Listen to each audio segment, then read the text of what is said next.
Pilots of Ukraine's Signum battalion have destroyed Russian soldiers and military equipment in a position in Lyman city in eastern Donetsk region. Ukrainian drone pilots first struck Russian Army's UAZ vehicle, which then led the pilots to the Russian position in the area. 3 Russian soldiers were killed and several military equipment were destroyed in the position. The video shared in Telegram app shows the operation in the position. Signum Battalion was formed as a volunteer military unit in February 2022 since Russia's full-fledged invasion and is part of the 53rd Mechanized Brigade. The battalion has been actively involved in the defense of Kiev, in Moschun, Irpin, Velika Dymerka, and Lukyanivka.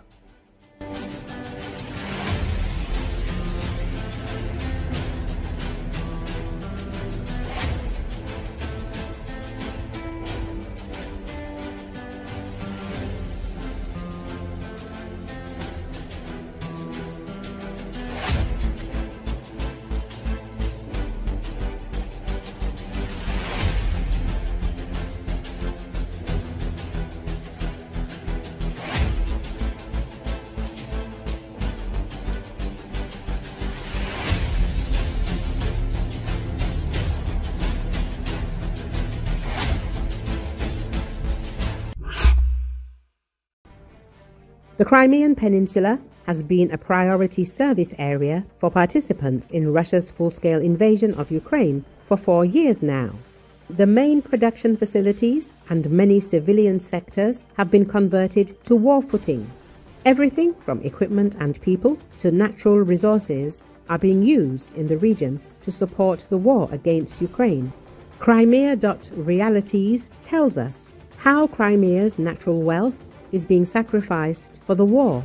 In Crimea, trees are being cut down en masse to meet the needs of Russian troops on the occupied left bank of the Kherson region, activists claim. On the peninsula, trees are being cut down en masse in parks in order to use them to heat dugouts and bunkers of Russian military on the left bank of the Kherson region, said the head of the Crimean Tatar Resource Center, Eskender Bariev.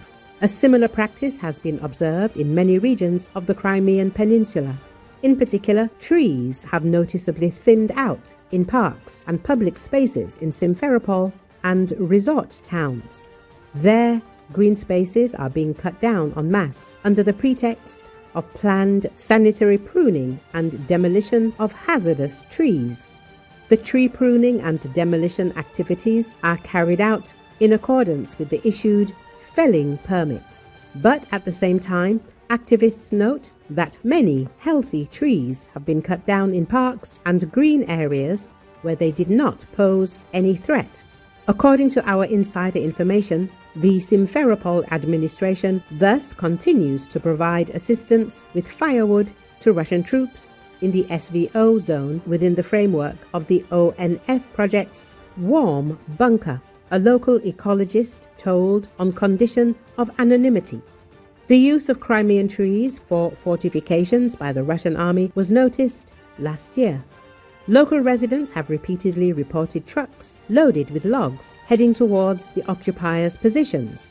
The Russians are in panic fear of a Ukrainian landing and are trying to strengthen their positions at any cost, the Yellow Ribbon Civil Movement stated. Even Crimean unfinished buildings are being used to supply the Russian army during its full-scale invasion of Ukraine. There are objects that have intact construction materials that have been reused. We held a meeting with representatives of the Russian Ministry of Defense, since construction materials are needed in the area of the special operation. Yevgeny Agureyev, Deputy Minister of Housing Policy and State Construction Supervision of the Russian government of Crimea, told Crimean media. According to him, unfinished construction projects from Crimea could be very useful for the Russian army. In particular, the military is being given reinforced concrete structures and bricks. They are already being actively removed from unfinished construction projects and sent to the echeloned positions of the southern group of forces fighting against Ukraine. Agureyev says, in total, according to his data, there are officially more than 4,000 unfinished buildings on the peninsula. Many of them are located on the southern coast of Crimea. At the same time, roads are being actively repaired and built in Crimea.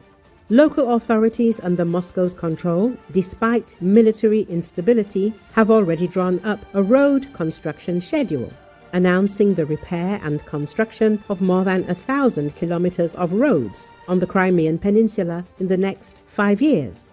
This is due to the fact that the movement of Russian military equipment to the southern front of Ukraine leads to rapid wear and tear of the road network in Crimea. Roads in areas where Russian groups are deployed are becoming completely unusable. To remedy the situation, Russian services are using materials illegally exported from the occupied regions of mainland Ukraine.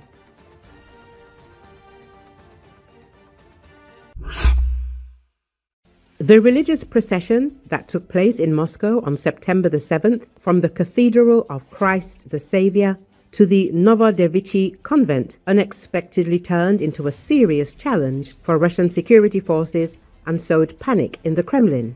Although the event was initially presented as religious and purely apolitical, the scale of the procession and the composition of its participants caused alarm among Putin's authorities and the special services, writes VCHK-OGPU. According to official data, about 40,000 people took part in the procession. However, independent sources claim that the number of participants could have reached 120,000.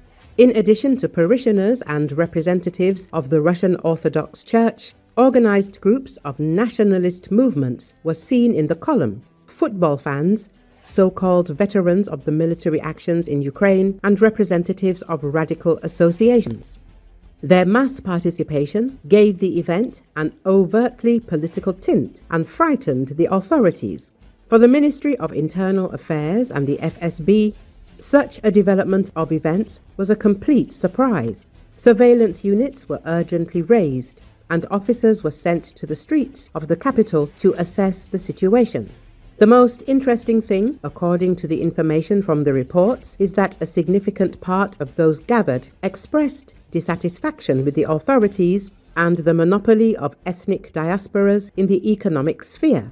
The police and National Guard cordon looked confused and actually dissolved into the multi-thousand column. The very next day, the heads of the Ministry of Internal Affairs and the FSB received tough questions from the presidential administration. The data on the scale of the march and the mood of its participants contrasted with the previous optimistic reports of the special services about the people's support for the government. In fact, this event suddenly showed that a new force is capable of gathering in Moscow, representing a mixture of nationalist movements, veterans of the so-called SVO, and PMC fighters. And this force, unlike the liberal opposition, looks more organized and potentially dangerous for the regime. According to sources, the Kremlin's reaction to Sunday's march was painful. There was panic. Putin's leadership is considering personnel changes in the structures responsible for domestic policy and security in order to prevent further precedents of this kind.